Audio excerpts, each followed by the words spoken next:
ਦਿੱਲੀ ਦੇ ਐਲਜੀ ਤੇ ਸੀਐਮ ਕੇਜਰੀਵਾਲ ਦੇ ਵਿਚਾਲੇ ਫਿਰ ਤੋਂ ਤਕਰਾਰ ਵਧਦੀ ਨਜ਼ਰ ਆ ਰਹੀ ਹੈ। ਐਲਜੀ ਨੇ ਬਿਆਨ ਦਿੱਤਾ ਹੈ ਕਿ ਦਿੱਲੀ ਦੇ ਵਿੱਚ ਮੁਫਤ ਦੀ ਆਦਤ ਵਧੀ ਹੋਈ ਹੈ, ਜਿਸ ਤੇ ਅਰਵਿੰਦ ਕੇਜਰੀਵਾਲ ਨੇ ਪਲਟਵਾਰ ਕੀਤਾ ਤੇ ਕਿਹਾ ਕਿ ਤੁਹਾਨੂੰ ਪਰੇਸ਼ਾਨੀ ਕਿਉਂ ਹੋ ਰਹੀ ਹੈ। ਦਿੱਲੀ ਦੀ ਸਰਕਾਰ ਹੋਰ ਸਰਕਾਰਾਂ ਵਾਂਗ ਕੰਮ ਨਹੀਂ ਕਰਦੀ, ਹੋਰ ਸਰਕਾਰਾਂ ਵਾਂਗ ਚੋਰੀ ਨਹੀਂ ਕਰਦੀ। ਐਲਜੀ ਸਾਹਿਬ, ਤੁਸੀਂ ਬਾਹਰੋਂ ਆਏ ਹੋ, ਤੁਸੀਂ ਦਿੱਲੀ ਤੇ ਦਿੱਲੀ ਵਾਲਿਆਂ ਨੂੰ ਨਹੀਂ ਸਮਝਦੇ। ਐਲਜੀ ਦੇ ਬਿਆਨ ਤੇ ਫਿਰ ਤੋਂ ਤਕਰਾਰ ਨਜ਼ਰ ਆ ਰਹੀ ਹੈ। ਐਲਜੀ ਦਾ ਬਿਆਨ ਆਇਆ ਹੈ ਕਿ ਦਿੱਲੀ ਦੇ ਵਿੱਚ ਮੁਫਤ ਦੀ ਆਦਤ ਬਹੁਤ ਵਧੀ ਹੋਈ ਹੈ, ਜਿਸ ਤੇ ਅਰਵਿੰਦ ਕੇਜਰੀਵਾਲ ਨੇ ਸਵਾਲ ਕੀਤਾ ਹੈ ਕਿ ਤੁਹਾਨੂੰ ਕਿਉਂ ਪਰੇਸ਼ਾਨੀ है।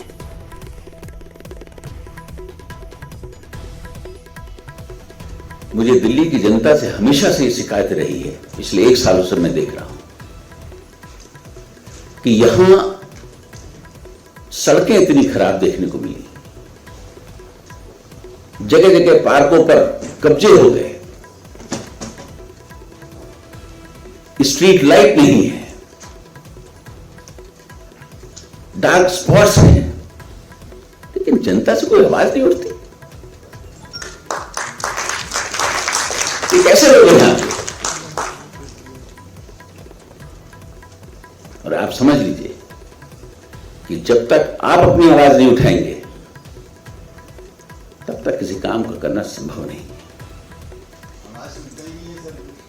कैसे नहीं सुनेंगे? अगर आपकी आवाज में दम है तो सब सुनेंगे। तो आपको अपनी आवाज को सुनाने की जरूरत है। हम तो आपकी आवाज सुन रहे हैं, आप आइए हमारे पास।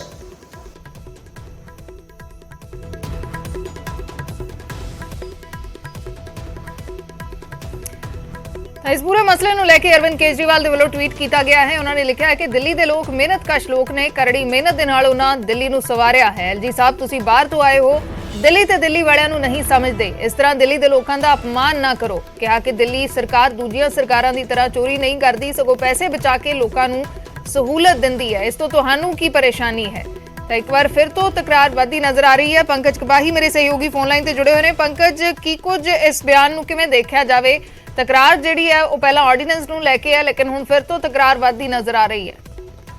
ਦੇਖੋ, ਪਿਛਲੇ ਅਸੀਂ 2 ਸਾਲ ਤੋਂ ਦੇਖ ਰਹੇ ਹਾਂ ਕਿ ਦਿੱਲੀ ਦੇ ਵਿੱਚ ਮੁੱਖ ਮੰਤਰੀ ਵਰਸਸ ਐਲਜੀ ਦੀ ਜਿਹੜੀ ਲੜਾਈ ਹੈ ਉਹ ਸਾਹਮਣੇ ਆਉਂਦੀ ਹੈ, ਔਰ ਦਿੱਲੀ ਤੋਂ ਬਾਹਰ ਨਿਕਲ ਕੇ ਪੰਜਾਬ ਦੇ ਵਿੱਚ ਵੀ ਇਹੀ ਪਿਕਚਰ ਜਿਹੜੀ ਉਹ ਨਜ਼ਰ ਆਉਂਦੀ ਹੈ ਕਿ ਰਾਜਪਾਲ ਵਰਸਸ ਮੁੱਖ ਮੰਤਰੀ ਦੀ ਲੜਾਈ ਵੱਖ-ਵੱਖ ਮੁੱਦਿਆਂ ਦੇ ਉੱਤੇ ਰਹਿੰਦੀ ਹੈ। ਔਰ ਹੁਣ ਅਰਵਿੰਦ ਕੇਜਰੀਵਾਲ ਹੋਰਾਂ ਨੇ ਦਿੱਲੀ ਦੇ ਐਲਜੀ ਦੇ ਉੱਤੇ ਨਿਸ਼ਾਨਾ ਸਾਧਿਆ ਟਵੀਟ ਕੀਤਾ ਔਰ ਇਹ ਕਿਹਾ ਕਿ ਅਗਰ ਦਿੱਲੀ ਸਰਕਾਰ ਮੁਫਤ ਸਕੀਮ ਦਿੱਲੀ ਦੇ ਲੋਕਾਂ ਨੂੰ ਦੇ ਰਹੀ ਹੈ ਤਾਂ ਤੁਹਾਨੂੰ ਕਿਸ ਗੱਲ ਤੇ ਇਤਰਾਜ਼ ਹੈ। ਅਸੀਂ ਦਿੱਲੀ ਦੇ ਲੋਕਾਂ ਦਾ ਪੈਸਾ ਮਿਹਨਤ ਦੇ ਨਾਲ ਜਿਹੜਾ ਵੈ ਉਹ ਦਿੱਲੀ ਦੇ ਲੋਕਾਂ ਨੂੰ ਦੇ ਰਹੇ ਹਾਂ, ਨਾ ਕਿ ਦੂਸਰੀ ਸਰਕਾਰਾਂ ਦੇ ਵਾਂਗੂ ਚੋਰੀ ਕਰ ਰਹੇ ਹਾਂ।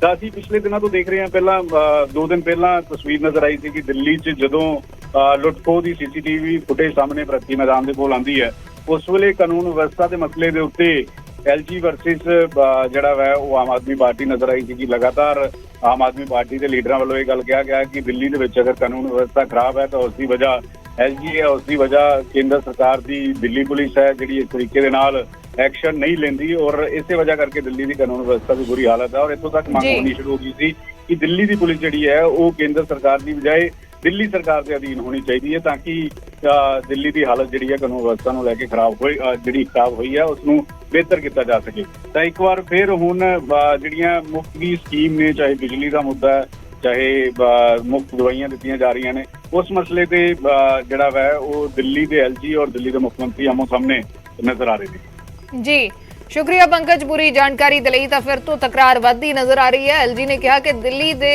ਦੇ ਵਿੱਚ ਮੁਫਤ ਦੀ ਆਦਤ ਬਹੁਤ ਵਧੀ ਹੋਈ ਹੈ, ਇਨਫਰਾਸਟ੍ਰਕਚਰ ਖਰਾਬ ਹੈ, ਲੇਕਿਨ ਮੁਫਤ ਦੀ ਆਦਤ ਹੋ ਰਹੀ ਹੈ। ਤਾਂ ਐਲਜੀ ਨੂੰ ਸਵਾਲ ਕੀਤਾ ਹੈ ਅਰਵਿੰਦ ਕੇਜਰੀਵਾਲ ਨੇ ਕਿ ਤੁਹਾਨੂੰ ਇਸ ਤੋਂ ਪਰੇਸ਼ਾਨੀ ਕਿਉਂ?